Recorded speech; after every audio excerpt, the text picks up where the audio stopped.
Hola amigos, les damos la bienvenida a una edición más de Editorialmente, un espacio de la Universidad Autónoma del Estado de Hidalgo que a través de la Dirección de Ediciones y Publicaciones, el Consejo Editorial y el Sistema Universitario de Radio y Televisión invita a nuestros profesores e investigadores para que vengan a charlar con nosotros sobre sus trabajos académicos, sus intereses intelectuales, su labor docente y algo muy importante, lo que publican. En esta ocasión tenemos como invitado a Manuel Alberto Morales Damián. Él es profesor investigador del Instituto de Ciencias Sociales y Humanidades de nuestra universidad en el área de Historia y Antropología. Alberto cursó la licenciatura en Historia y el doctorado en Estudios Mesoamericanos en la Universidad Nacional Autónoma de México y se ha incorporado a esta universidad desde hace ya casi 20 años. Alberto, bienvenido. Muchas gracias, Marcial, por esta invitación. Muy contento de estar aquí contigo en este programa. ¿Desde cuándo estás en nuestra universidad, Alberto?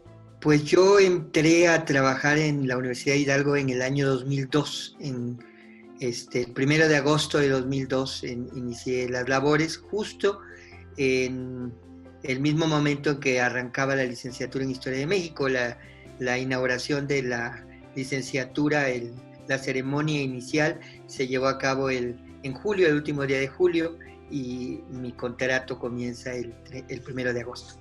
Desde entonces trabajo para esta universidad. La verdad ha sido para mí una experiencia muy importante de desarrollo, de crecimiento. Al amparo de la Universidad de Hidalgo hemos crecido académicamente. Y además, bueno, Alberto, como decía yo al inicio de esta transmisión, algo que nos interesa es platicar sobre lo que ustedes publican, y tú tienes un largo historial de obra publicada desde que estás en esta universidad, pero hoy específicamente queremos platicar contigo sobre el libro Visión y Sabiduría en el Mundo Prehispánico. Este es un libro interesante, Alberto, porque ustedes le dan cabida a muchos de los estudiantes, sobre todo hicieron una rigurosa selección de trabajos para que ellos participen, y tanto Adriana Gómez Aiza como tú, que coordinan la obra, la presentan y dan una serie de conclusiones donde analizan los trabajos que aquí leemos. Pues ustedes nos mencionan que frente a esa actitud tradicional en la historia de ir a los documentos escritos, se ha desarrollado, se ha detonado una línea de investigación a partir del análisis iconográfico, del análisis de otros objetos más allá de lo puramente escrito. Es decir, ponen ustedes, en este caso, convocan a una serie de autores que hacen estudios de análisis directos, sobre todo de trabajos en los códices, de trabajos en esculturas, en fin. Y a partir de ello empiezan ellos a trabajar sin deslindarse desde luego de la importancia que tienen otros trabajos escritos. Cuéntanos del sentido de este libro, por favor. Gracias, Marcial. En realidad, yo tengo un especial cariño por este libro por dos razones. Primero, porque es el último esfuerzo editorial de un proyecto de investigación que financió CONACYT, que es un proyecto de ciencia básica, que es un proyecto grupal en el que participamos no solamente yo como responsable técnico, sino también la doctora Adriana Gómez Aiza, la doctora Telma Camacho Morfín, el doctor Manuel Jesús González Manrique y una serie de estudiantes como becarios o como estudiantes de posgrado que se incorporaron al proyecto. Entonces, la primera razón por la que este libro para mí es importante es porque, bueno, viene a ser el cierre de este proyecto. Hubo otras producciones editoriales, pero con cumplimos otra función muy importante, y esta es la segunda razón por la que el libro para mí es valioso, y es que incorporó, como tú dices, a los estudiantes. Estudiantes que participaron directa o indirectamente en el proyecto de investigación. Algunos de ellos fueron becarios y con ello terminaron sus tesis de licenciatura. otros más estaban estudiando el posgrado y se incorporaron al seminario que realizamos todavía mensualmente, y esto significó una discusión constante sobre las temáticas, sobre lo que a ellos les interesaba. El proyecto Culturas Visuales en México pretendía precisamente rescatar a la imagen como un testimonio muy valioso para los estudios sociales y especialmente históricos. Entonces, pues nos reuníamos mensualmente y discutíamos el avance que uno había tenido o el avance que el otro había tenido, o eventualmente algún libro que consideramos que era valioso para que todos lo discutiéramos. Y de esta manera se llevó a cabo una dinámica que realmente fue muy formativa para todos. Yo aprendí muchísimo, pero obviamente también los estudiantes de licenciatura, de maestría o de doctorado también lo hicieron. Y esto se manifiesta en sus textos. Adriana Gómez y yo decidimos tomar algunos de los artículos que estaban elaborando, analizarlos, revisarlos, devolvérselos, que los corrigieran, etc.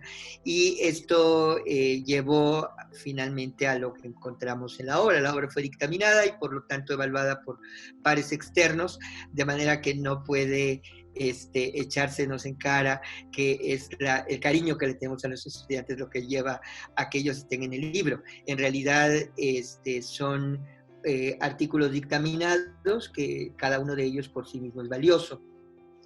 Entonces, como te decía, realmente para mí, digamos, para cerrar esta pregunta que me hacías, este libro tiene especial significado porque permite ver los resultados del proyecto de Culturas Visuales en México y por otro lado impactó realmente de manera importante en la formación de estudiantes de licenciatura y posgrado. Claro. Fíjate que he iniciado la lectura de 2 artículos, desde luego la presentación que hacen ustedes, pero algo a lo que me lleva a la lectura de este material, Alberto, es ese punto de comparación cultural en que somos formados, porque aunque hablamos de una cultura mitad europea, mitad mexicana, creo yo que en cuanto a formación todavía padecemos un eurocentrismo muy fuerte y muy particularmente en las ciencias sociales y más de manera específica en la historia. Pero además no solo la historia, sino la estética.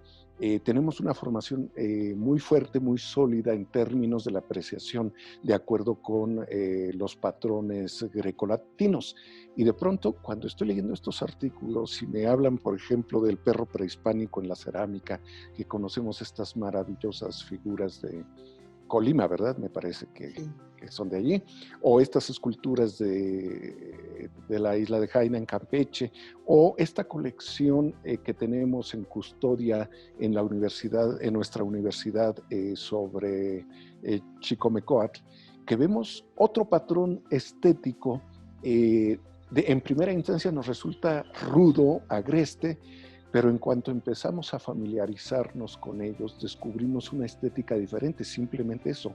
No negamos la estética grecolatina, estamos descubriendo otro tipo de estética y eso me parece que este libro nos ayuda mucho a entender esa parte. Desde luego que es muy interesante.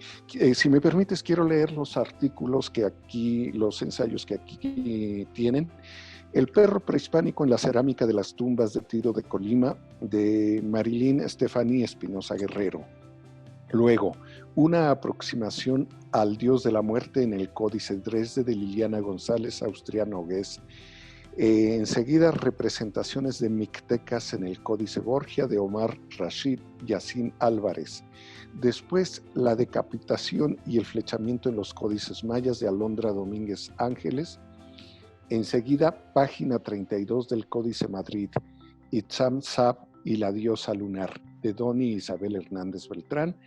Y finalmente, escarificaciones, tatuajes y pintura corporal entre los mayas de Anait y Liana Romero Naranjo. Desde luego, una introducción y las conclusiones del testimonio de las imágenes prehispánicas que preparan Adriana Gómez Aiza y tú. variedad de temas, no es una línea estricta encuadrada forzosamente en algo, sino dejaron mucha libertad. Se conoce que los autores se sintieron en la libertad y orientaron su gusto por algo. Dentro de esta formación de la licenciatura en Historia de México, particularmente en el rubro de culturas prehispánicas. Lo Sí, único que, adelante. digamos que lo que une a todos los artículos es el interés por la imagen. En Ujú. realidad están reconstruyendo diversos aspectos de la historia cultural del México prehispánico a partir del testimonio visual. En Ujú. el caso de el trabajo de Stephanie Espinosa, que trabaja el perro, pues lo que hace es analizar la cerámica y analizar las representaciones de perros en el Códice Florentino. Entonces, a partir de estos testimonios visuales, ella detecta las diferentes especies de perro que había en Mesoamérica antes de la llegada de los españoles y destaca el papel cultural que tenían, la importancia ritual, el papel que desempeñaban en la mitología, etc.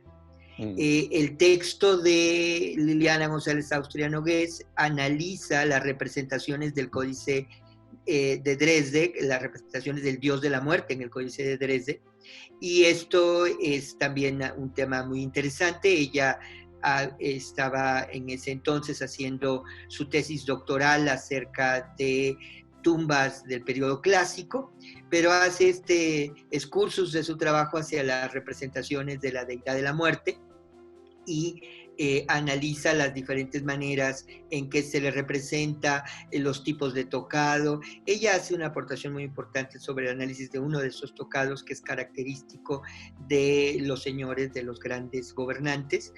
El trabajo de Omar Yassin es un trabajo también basado en un códice, en este caso en el Borgia, y también analiza las imágenes, pero no solamente del Dios de la muerte, sino él reconoce a las diferentes entidades que son auxiliares del Dios de la muerte, y entonces él puede reconocer a los mixtecas, como se les llama en náhuatl, y entonces aporta al reconocimiento de esta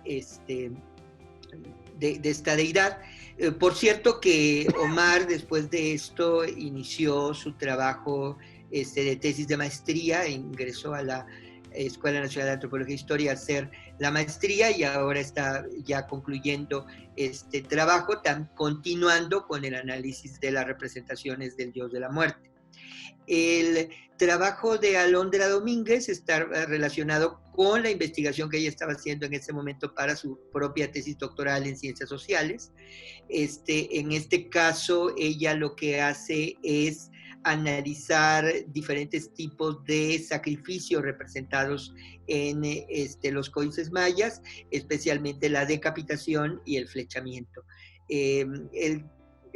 Ya evidentemente es una parte de ese trabajo más amplio que hizo de los sacrificios humanos en los códices, un tema bastante interesante y una aportación muy importante que está haciendo Alondra Domínguez.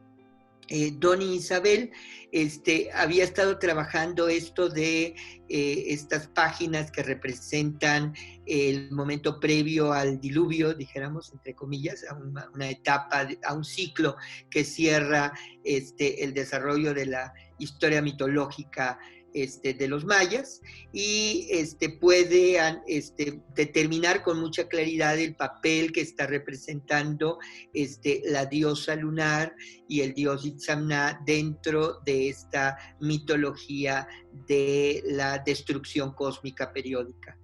Y finalmente, Anaídi Ileana Romero Naranjo estaba haciendo su tesis de licenciatura acerca de las modificaciones corporales de acuerdo a la cultura maya, Y por lo tanto ella pudo escribir este artículo en donde analiza tatuajes, pintura corporal, escarificaciones que se hacían como una manera de mostrar el grupo social al que se pertenecía, la afiliación étnica que uno tenía, etc. Entonces, pues sí, en efecto son textos de preocupaciones muy diversas que nos están hablando acerca de temas mitológicos, de temas religiosos, rituales, de costumbres y hábitos sociales cotidianos, pero a pesar de la variedad de intereses, todos ellos tienen en común, utilizaron imágenes como su testimonio. Y eso es uno de los temas que nos ha estado preocupando últimamente. La imagen es un testimonio muy valioso y es necesario dominar los diferentes recursos metodológicos para poder aprovecharlos plenamente y poder extraer de ellos la información que requerimos para reconstruir determinados aspectos históricos, los que a nosotros nos interesan. De tal manera que estos artículos vinieron a mostrar de alguna manera la necesidad de que los historiadores estemos capacitados en el análisis visual. Como tú bien señalabas hace rato, nuestra perspectiva de las imágenes siempre está dominada por nuestra percepción del mundo y por lo tanto el mundo occidental, el eurocentrismo se nos manifiesta porque así nos hemos formado, afortunada o infortunadamente, hemos estado rodeados de una cultura eurocéntrica y entonces nuestra perspectiva para ver alguna imagen pues termina siendo así. Entonces, el historiador debe estar consciente de sus prejuicios, debe darse cuenta de que tiene que hacer un esfuerzo por ver de otra manera, por acercarse a la manera de hacer, a la manera de representar, a la manera de ver de la sociedad que está estudiando. Entonces, yo creo que eso es lo valioso de todos estos trabajos. Los autores estuvieron realizando este esfuerzo sistemático de comprender las imágenes desde su propia perspectiva cultural. Claro, y además, desde luego, bajo una coordinación, como dices, de varios profesores de la licenciatura en Historia de México, y yo destacaría dos asuntos en estos trabajos. Bueno, además de muchos, desde luego, pero yo destacaría dos. Por una parte, las aportaciones temáticas de los artículos mismos, pero por otra también que en todo este esfuerzo de los autores hay una presentación de metodología respecto a una línea de investigación histórica que es relativamente joven, o sea, siempre se han admirado los objetos, pero lo que están haciendo ahora es descubrir la historia desde la imagen misma, jugar con esa interpretación que además hay que tener el cuidado de no caer en lo lúdico, sino de llegar al análisis profundo de la imagen, que entiendo que es la razón fundamental por la que orientan ustedes como profesores a todos estos autores, para que nos aporten estos importantes ensayos. Este libro, pues ahorita no lo podemos conseguir, pero pronto, en cuanto dejemos el confinamiento, muéstranoslo, por favor. Si eres tan amable, acércalo un poco más a la imagen, al ojo, a la cámara. Muy bien, este libro que además pues acaba de salir hace poco, según entiendo, ¿verdad, Alberto? Sí, es del año 2019, estaba listo a fines del año pasado. Sí, exactamente. Y bueno, pues dentro de poco lo podrán conseguir aquellos que estén interesados en la librería Carácter, la librería de la Universidad Autónoma del Estado de Hidalgo, que se encuentra en el pabellón universitario de Ciudad del Conocimiento de esta institución. Me parece que es un material que además se lee con mucho gusto, Alberto. Yo estaba leyendo el de los perros de Colima porque, bueno, Siempre me ha gustado mucho el trabajo cerámico de esta región del occidente de México. Y desde luego los estudios de introducción y conclusiones que Adriana y tú realizan orientan muy bien la lectura de este material. Así que pues, ¿por qué invitarías tú a los lectores, historiadores y no historiadores, a que se acerquen a este libro? Mira, ahora que dices los no historiadores, solemos escribir los textos académicos para académicos, de tal manera que finalmente solo entre nosotros nos entendemos y eso no es muy adecuado realmente. Los historiadores tenemos como que el deber de manejar un lenguaje que pueda ser accesible a todos. Como decía, en realidad también hay que saber escribir historia. Hay que tener un lenguaje accesible para que todo el público pueda entender de qué estamos hablando los historiadores. No se trata de hacer un escrito que solamente vamos a entender y pretender comprender los académicos, sino todos tenemos la posibilidad de acceder a estos textos. Entonces, trabajamos en eso, especialmente a Adriana Gómez es muy puntual en la necesidad de claridad y ser precisos en el lenguaje, entonces estuvo trabajando bastante con los textos y con los autores en este aspecto. Y de manera que, bueno, el libro está para que todos lo leamos, para que todos aprendamos acerca del pasado prehispánico, para que podamos acercarnos a sus costumbres funerarias, a sus creencias sobre la muerte, sobre sus creencias acerca del tiempo, a las costumbres de modificarse el cuerpo, de pintárselo, escarificárselo, etc. Y al mismo tiempo ustedes podrán acceder a una serie de textos que están utilizando el testimonio visual como elemento clave para comprender nuestro pasado. Así que, bueno, están invitados a acercarse a esta obra, Visión y Sabiduría en el Mundo Prehispánico. Claro, y además algo importante, y por eso también agradezco la generosidad del texto, es que cuando tengamos la oportunidad de ir al Museo de Antropología en la Ciudad de México o de salir y conocer zonas arqueológicas prehispánicas y museos de sitios sobre todo, que son tan interesantes, que no entremos, los miremos y nos salgamos solo diciendo estuve, pero no, finalmente no entendí, no sentí ese pasado glorioso que nos toca, grandioso. Entonces, leer este tipo de ensayos, de obras, nos permite llegar con más elementos de apreciación a estos lugares, sobre todo ese sureste mexicano, esa cultura náhuatl, ese occidente. En fin, tenemos un país donde la cultura material nos rebasa, yo lo diría en estos términos, la cultura material prehispánica, colonial, contemporánea. Aprendamos a disfrutar lo que nos presenta este país. Alberto, pues te agradezco que hayas participado en esta presentación y desde luego pues esperamos que próximamente platiquemos de muchos otros libros que han salido, porque además del área de historia y antropología tenemos muy rico material para apreciar esto que decía hace un momento, la cultura mexicana. Gracias, Alberto. Muchas gracias Morales a ti, Damián. Marcial, por esta invitación y a todo el público que se interesa en estos temas editoriales de nuestra universidad. Gracias. Gracias. Y a usted que nos sigue en Editorialmente, pues le agradecemos su atención y lo invitamos para la próxima edición de este programa de la Universidad Autónoma del Estado de Hidalgo. Hasta luego.